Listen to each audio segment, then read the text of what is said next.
In the United States last year, the Bike Sharing Association for all the cities in the United States, even though the US has been doing bike sharing since really the mid-90s, they were bragging about having 30 million rides on bikes shared in all US cities for the entire year.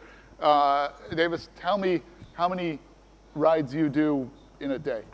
Oh, right now it's slightly behind the number of 30 million because right now the winter is coming. Winter's coming, oh, so you're down a little bit. Yeah. So you're clocking in a single day what every city in America does in bike sharing, just in a 24-hour period. Give us some of the other metrics that are kind of amazing about where you are in terms of number of users and that sort of thing. Yeah, I think the mission of Mobike is trying to serve the needs of the last kilometers challenge for all the big cities worldwide. So last time when we met, we just started the global expansion. And right now, we are in 12 countries already, including China. And total number of cities worldwide, we have achieved 200. 200? Yeah, so since we met last time, we added new cities, including Rotterdam from Holland, Berlin from Germany, and Turin from Italy, Washington, D.C., Sydney, et cetera, et cetera. So we are trying to provide connected bikes, trying to provide these community services to the people who live in the big cities worldwide to have on the air pollution and also to solve a little bit the traffic congestion. That's an extraordinary rollout just in a very short space of time. Where do you expect to be by, say, the middle of next year? Have you got a plan for how many overseas cities you push into further? So we announced a World Cycling Day back to September 17th by working together with United Nations, which means we are trying to persuade more people from all the countries worldwide to ride a bicycle. And I'm hoping to have, let's say, 500 million people to ride bicycle. And right now, we have already 200 million. So which means we are going to persuade another 300 million people to ride a bicycle in the coming 6-7 months.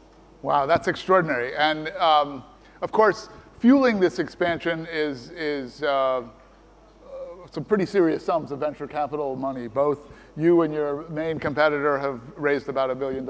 Money is important. Money is important. The vision is even more important.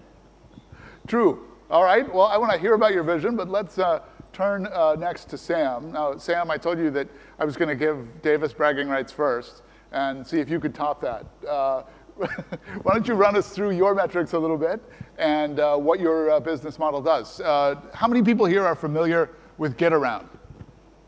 I love the name of this company, by the way, because it is exactly what we're talking about, how people get around and how that's changing.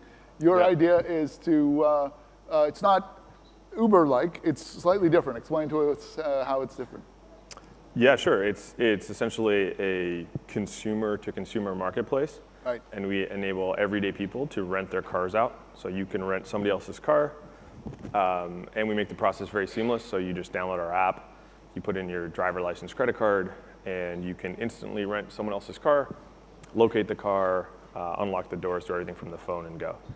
And so that's the driver, the user of the car. That's right. That's the renter who ends up being the driver of the vehicle. Correct. Yeah. Right. And that's the idea. And we provide insurance with every trip. So all parties are covered for comprehensive collision and liability coverage. And I guess a little bit of background on the company. We've started a number of years ago, actually, probably well before Mobike. Originally launched in 2011, and then really launched our hardware-enabled model in 2014.